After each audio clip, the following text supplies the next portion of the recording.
ഇപ്പൊ റീ റിലീസിന്റെ ഒക്കെ ഒരു കാലഘട്ടമാണല്ലോ. ഒരുപാട് സിനിമകൾ ഇപ്പൊ മണിച്ചിത്രത്താഴാണ്, അങ്ങനെ ഒരുപാട് നല്ല സിനിമകൾ, പഴയ സിനിമകളൊക്കെ റീ റിലീസ് ചെയ്യുന്ന ഒരു കാലഘട്ടമാണല്ലോ. അപ്പൊ മമരോ ഒക്കെ എപ്പോഴെങ്കിലും ഒന്ന് റീ റിലീസിനൊന്ന് വന്നിരുന്നെങ്കിൽ എന്ന് അല്ല, അതങ്ങനെ വിചാരിച്ചിട്ടുണ്ടോ? അവർ ബാബു തിരുവല്ല ബാബു പറയാറുണ്ട്, അവന് ആണല്ലേ? റിലീസിനുള്ള പരിപാടിയുണ്ട് ഉണ്ട്. എന്ന് പറയാറുണ്ട്. ഇപ്പം എനിക്കൊന്നും അങ്ങനെ അതിന്റെ പ്രിപ്പറേഷൻ ആണെന്ന് എനിക്ക് തോന്നുന്നു. ഒരുപാട് പടം വരുന്നുണ്ടല്ലോ അങ്ങനെ. അവരൊക്കെ വന്നാൽ ഇപ്പോഴും ഫ്രഷ് ആകുന്ന വിശ്വാസം, എനിക്ക് തോന്നുന്നു ക്ലിക്ക് ആവുന്നു. അങ്ങനെ വിശ്വാസം ഉണ്ടല്ലോ. അതെ. അതെന്നും ഫ്രഷ് ആയിട്ടുള്ള സിനിമയായിരിക്കും. പിന്നെ നമുക്ക് സിനിമയിലേക്ക് തിരിച്ചു വരികയാണെങ്കിൽ ധീരൻ എന്നുള്ള സിനിമയിൽ ബേസിക്കലി ഒരു മലയാളത്തിലെ യുവതാരങ്ങൾ അണിനിരക്കുന്ന ഒരു സിനിമ, അല്ലെങ്കിൽ ഒരു കംപ്ലീറ്റ് യൂത്ത് പടം എന്നാണ് ഇതിൻ്റെ ഒരു ടാഗ് ലൈൻ തന്നെ പറയുന്നത്. അപ്പം എനിക്ക് തോന്നുന്നൊരു വീഡിയോയിൽ രാജേഷ് ഏട്ടൻ ഇങ്ങനെ പറയുന്നുണ്ടായിരുന്നു, അതായത് ഇതിൻ്റെ ടീസറിന് മുന്നിറങ്ങിയൊരു, എനിക്കറിയില്ല, അതിൽ ആദ്യം ഇറങ്ങിയൊരു വീഡിയോ ആയിരുന്നു, പ്രൊമോ വീഡിയോ ആയിരുന്നു.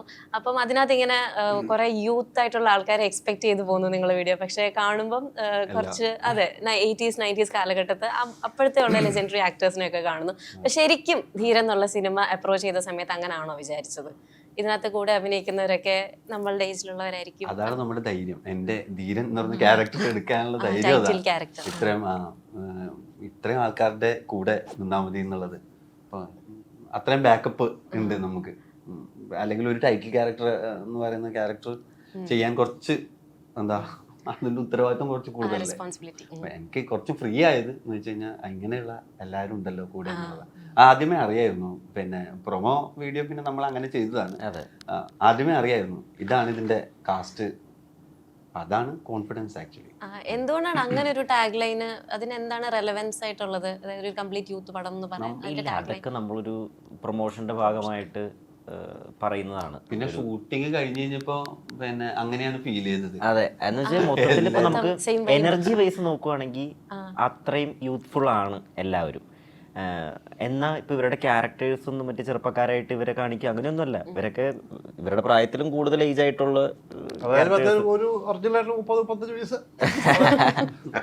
അപ്പോ എല്ലാവരുടെ അങ്ങനെ കുറച്ച് മേക്കപ്പ് ഒക്കെ വേണ്ടി വന്നു. 35 തോന്നിക്കാൻ പരിധിയില്ലേ? ചേട്ടന് മേക്കപ്പ് ഇട്ടായിരുന്നോ യങ് ആയിട്ട് തോന്നിക്കാൻ?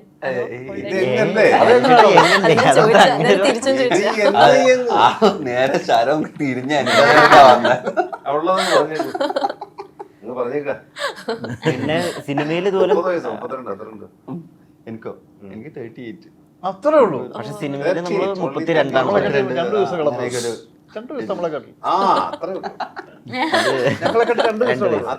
ഇപ്പൊ പടത്തില് അശോകേട്ടന്റെ ക്യാരക്ടർ ഇതുപോലെ ആള് ചെറുപ്പക്കാരനാവാൻ വേണ്ടി ശ്രമിക്കുന്നുണ്ട് ഒരു പോയിന്റിൽ. അത് കഥയുടെ ഒരു ഇതുമായിട്ട് വന്ന് ശ്രമിക്കുന്നുണ്ട്. അതല്ലാതെ ഇപ്പം നമ്മളൊരു കംപ്ലീറ്റ് യൂത്ത് പരിപാടി എന്ന് ഉദ്ദേശിക്കുന്നത് ഒന്ന് ഈ പറഞ്ഞ പോലെ തീർച്ചയായിട്ടും അതൊരു നമ്മുടെ സിനിമയുടെ ഒരു പരസ്യവാചകമാണ്, ആളുകളെ നമ്മൾ ഇമ്പ്രസ് ചെയ്യാനും ഒക്കെ ആയിട്ടുള്ള.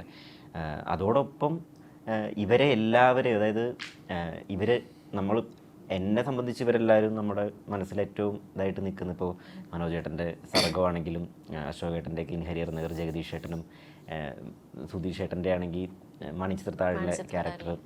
അപ്പോൾ ഇതെല്ലാം ഇവരുടെ ഏറ്റവും യൗവന കാലഘട്ടത്തിൽ അല്ലെങ്കിൽ ആ സമയത്ത് ഇവർ ചെയ്ത ഇതാണ്. ഇപ്പോൾ ബാക്കി രാജേഷ് ഏട്ടൻ, ശബരീഷ് ഏട്ടൻ, അഭിറാം ഏട്ടനൊക്കെ ഇപ്പോഴത്തെ ന്യൂ ജനറേഷനാണ്. അപ്പോൾ ഈ രണ്ട് കാലഘട്ടത്തിൻ്റെയും ഒരു ബ്ലെൻഡാണ്.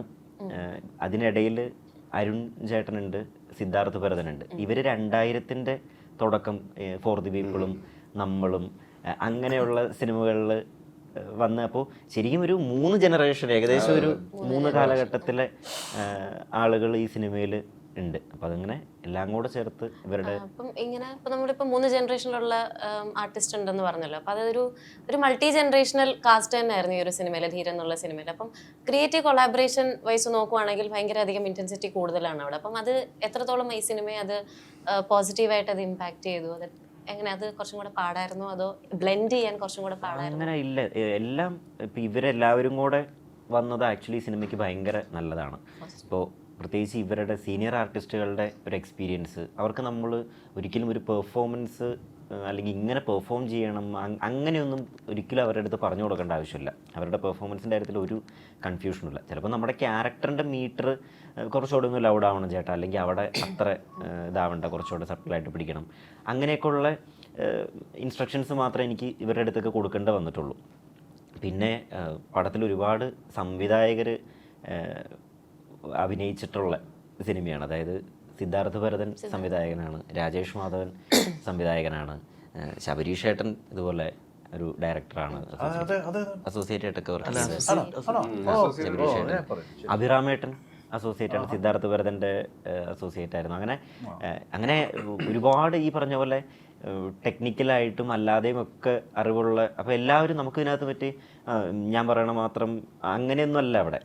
ഈസി ആയിരുന്നു തീർച്ചയായിട്ടും. എല്ലാവരുടെ ഇപ്പം എൻ്റെ അടുത്ത് എല്ലാവരും വന്നിട്ട് നമുക്ക് ആ ഡയലോഗ് വേണമെങ്കിൽ ഇങ്ങനെ ഒന്ന് പറഞ്ഞു നോക്കാം, അല്ലെങ്കിൽ നമുക്കതങ്ങനെ രാജേഷ് ചേട്ടനൊക്കെ ഒരുപാട് സ്ഥലത്ത് അങ്ങനെ വന്ന് പറയും. അപ്പോൾ എന്നെ സംബന്ധിച്ച് നമുക്ക് അൾട്ടിമേറ്റ്ലി ഈ സിനിമ നന്നാവുക എന്നുള്ളതാണ്. അതിൽ ആരുടെ സജഷൻ എന്നുള്ളതോ അല്ലെങ്കിൽ അങ്ങനെയൊന്നും അല്ലല്ലോ, നമ്മളൊരു ടീം വർക്കാണ്. അപ്പോൾ എല്ലാവരുടെ അഭിപ്രായങ്ങൾക്കും അവിടെ വാല്യൂ ഉണ്ടായിരുന്നു ധീരൻ്റെ സെറ്റിൽ. അപ്പോൾ അതിൻ്റെ ഗുണം എന്തായാലും തീർച്ചയായിട്ടും ഉണ്ടാവും. അപ്പം ഒരുപാട് മേഖലയിൽ അവരുടേതായ കഴിവ് തെളിയിച്ച ഒരു പറ്റം ആർട്ടിസ്റ്റാണ് ഈ സിനിമയിൽ വന്നിരിക്കുന്നത്. അപ്പം ശബരീഷ് ചേട്ടൻ്റെ കാര്യം പറയുകയാണെങ്കിൽ എനിക്ക് തോന്നുന്നു ഒരു ടെക്നീഷ്യൻ എന്നുള്ള നിലയിലാണ് സിനിമയിൽ ശബരീഷ് ചേട്ടൻ നമ്മുടെ പടത്തിൽ ഒരു പാട്ട് എഴുതുന്നുണ്ട്. ഓക്കെ. അത് പാട്ടെന്ന് പറയുമ്പോൾ തന്നെ പിസ്തയാണ് ആദ്യം തന്നെ ഓർമ്മ വരുന്നൊരു, ചേട്ടൻ്റെ മുഖം ഓർക്കും തന്നെ പിസ്ത എന്നുള്ളൊരു സോങ് ആണ് ഓർമ്മ വരുന്നത്. അത് ഞങ്ങളുടെ ടീമിനെ കുറിച്ച് ലോകം അറിയുന്നതിന് ആ പാട്ടിലൂടെയാണ്.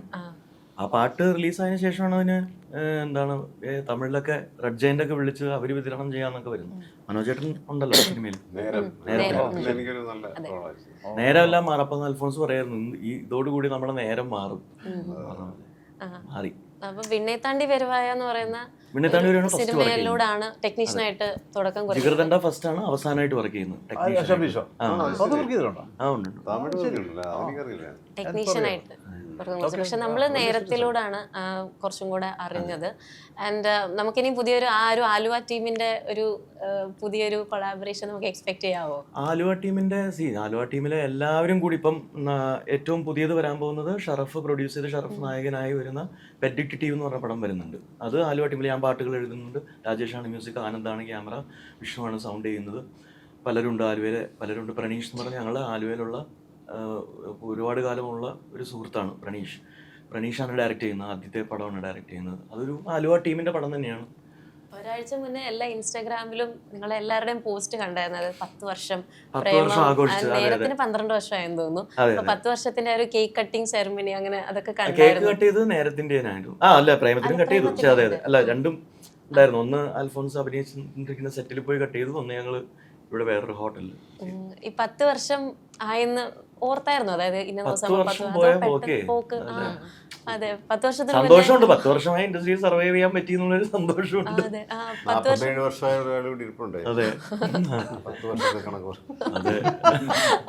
അല്ല 10 വർഷം മുന്നേ കേരളക്കരയിലെ എല്ലാ മലയാളികളും എന്ന് വെച്ചാൽ ഒരു തരംഗമായ ഒരു സിനിമയായിരുന്നു. അതായത് നമ്മളുടെ ഒരു എക്സ്പെക്ടേഷൻ തീർച്ചയായിട്ടും ഒരു സിനിമയ്ക്ക് കാണുമായിരിക്കും. പക്ഷെ അതിൽ നിന്നൊരു 100%, ഒരു 200%-ത്തിലധികം ഉള്ള ഒരു പ്രേക്ഷക പ്രീതി അല്ലെങ്കിൽ ഒരു ശ്രദ്ധയാണ് പ്രേമത്തിലൂടെ നമുക്ക് കിട്ടിയത്. അപ്പം എനിക്കൊന്ന് എൻ്റെ ഒരു 12th സ്റ്റാൻഡേർഡ് എക്സാം ഒക്കെ കഴിഞ്ഞിട്ട് പോയി കണ്ടിട്ട് വന്നു. എനിക്ക് ഇപ്പോഴും ഓർമ്മയുണ്ട് പ്രേമം കണ്ടത്, അവിടെ പോയി ക്യൂ നിന്നതും നമ്മൾ എല്ലാവരും. അതൊക്കെ ഇപ്പോഴും എനിക്ക് നല്ല പേഴ്സണലി ഓർമ്മയുണ്ട്. അപ്പം അതാണ് ചോദിച്ചത്, 10 വർഷം പോയപ്പം ഇപ്പം ഈ ഒരു ധീരനിൽ എത്തി നിൽക്കുന്നു. അപ്പം ഈ ഒരു ജേർണി ഒന്ന് ഓർക്കാൻ എങ്ങനെയുണ്ട്? ഭയങ്കര രസമായിരുന്നു. അയ്യോ പിന്നെ നമ്മൾ ഒരുപാട് ആഗ്രഹിച്ചു വന്നിട്ടുള്ള ഒരു ഇൻഡസ്ട്രി അല്ലേ. പ്രത്യേകിച്ച് പണിക്കൊന്നും പോകാൻ മടിയുള്ള ഒരാളായിരുന്നു ഞാൻ. അപ്പോൾ ഇത് ചെയ്യുകയാണെങ്കിൽ എന്തെങ്കിലും ക്രിയേറ്റീവായിട്ടുള്ള ഒരു മേഖലയിൽ വർക്ക് ചെയ്യണമെന്ന് ആഗ്രഹിച്ച് അതിന് വേണ്ടിയിട്ടാണ് ഞാൻ അൽഫോൺസും ചെന്നൈയിൽ പോയി പഠിക്കാൻ വേണ്ടി പോയതും. അവൻ ഡിജിറ്റൽ ഫിലിം മേക്കിംഗ് എന്നുള്ള കോഴ്സ് പഠിച്ചപ്പോൾ ഞാൻ സൗണ്ട് എഞ്ചിനീയറിംഗ് എന്ന് പറഞ്ഞ കോഴ്സ് പഠിച്ചു, അതേ കോളേജിൽ തന്നെ. അവിടുന്ന് ഒരുപാട് പേര് ഞങ്ങളുടെ ആ ബാച്ച് എന്ന് വെച്ചാൽ ആ വർഷം, ഒരു വർഷത്തിൽ 2-3 ബാച്ച് ഉണ്ടാവും. എന്ന് വെച്ച് കഴിഞ്ഞാൽ രാവിലെ ക്ലാസ്, അടുത്ത ബാച്ചിന് ഉച്ചയ്ക്ക് ക്ലാസ്.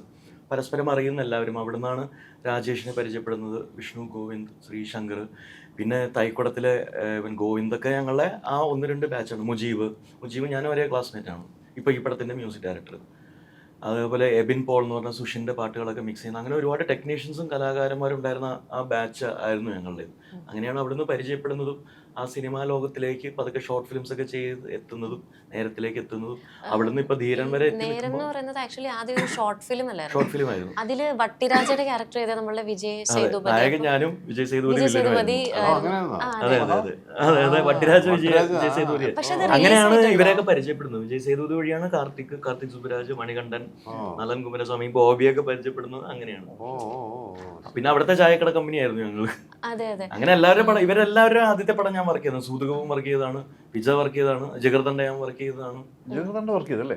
ആ ഫസ്റ്റ് ജഗർദണ്ഡ, ഞാൻ കണ്ടത്. അതെ അതാണ് അവസാനമായിട്ട് ടെക്നീഷ്യൻ ആയിട്ട് വർക്ക് ചെയ്യുന്നത്. പക്ഷെ അന്ന് വിജയ് സേതുപതി എനിക്ക് തോന്നുന്നു അത്രയും പോപ്പുലർ ആയിട്ടുള്ള ഒരു അല്ല ഡബിങ് ആർട്ടിസ്റ്റ് ഒക്കെ ആയിട്ട് ഇങ്ങനെ നടക്കുകയാണ്. ചെറിയ ഷോർട്ട് ഫിലിം, ഇവരെല്ലാവരും ഷോർട്ട് ഫിലിംസ് ചെയ്തുകൊണ്ടിരിക്കുന്ന ടൈമാണത്. നളനായിക്കോട്ടെ. അപ്പൊ നാളെ ഏക്കുന്നർ എന്ന് പറഞ്ഞൊരു പ്രോഗ്രാം ഉണ്ടായിരുന്നു കലഞ്ഞർ ടി വിയിൽ. അതിന്റെ ഫസ്റ്റ് സീസണിൽ ഈ ഷോർട്ട് ഫിലിംസ് മത്സരത്തിൽ പങ്കെടുക്കാൻ വേണ്ടി, അപ്പം നളന്റെ ഒരു നെഞ്ചുക്ക് നീതി എന്ന് പറഞ്ഞാൽ എപ്പോഴും ഉണ്ട്, യൂട്യൂബിൽ കിടക്കുന്നുണ്ട്. ഓക്കെ, അതിനാണ് ഫസ്റ്റ് അടിച്ചത്. ഗംഭീര ക്ലാപ്സ് ആയിരുന്നു അതിന്റെ ക്ലൈമാക്സിൽ. ഞങ്ങളെല്ലാവരും ഉണ്ട് സ്റ്റേഡിൽ ഓരോ. അപ്പൊ ബെസ്റ്റ് എഡിറ്റർ അവാർഡ് കിട്ടിയത് അൽഫോൺസിനാണ്, സൗണ്ട് ഡിസൈനിങ്ങിന് വിഷ്ണുവാണ് കിട്ടിയത്. എല്ലാം പിന്നെ നീർ എന്ന് പറഞ്ഞ കാർത്തിക്കിന്റെ ഒരു ഇതുണ്ടായിരുന്നു, കാർത്തിക് സുബ്രാജിന്റെ ഷോർട്ട് ഫിലിം ഉണ്ടായിരുന്നു. അതിനാണ് സെക്കൻഡ് പ്രൈസ് കിട്ടിയത്. അതിൽ വിജയ് സേതുപതി അഭിനയിച്ചിരുന്ന ഒരു ഷോർട്ട് ഫിലിം ആയിരുന്നു. മൂന്നാമത് കിട്ടിയത് എനിക്ക് തോന്നുന്നു ബാലാജി മോഹന്റെ, അതായത് ഇതൊക്കെ ഡയറക്റ്റ് ചെയ്തില്ലേ, വായ്മൂടി പേസവും പിന്നെ ഡയറക്റ്റ് ചെയ്ത ബാലാജി മോഹനായിരുന്നു മൂന്നാമത് കിട്ടിയത്. അത് ഫസ്റ്റ് സീസൺ ആയിരുന്നു. അതിനുശേഷം അവർ കണ്ടിന്യൂ ചെയ്തിരുന്നു കുറേ ഡയറക്ടേഴ്സും വന്നിട്ടുണ്ട് എന്നാണ് എനിക്ക് തോന്നുന്നത്.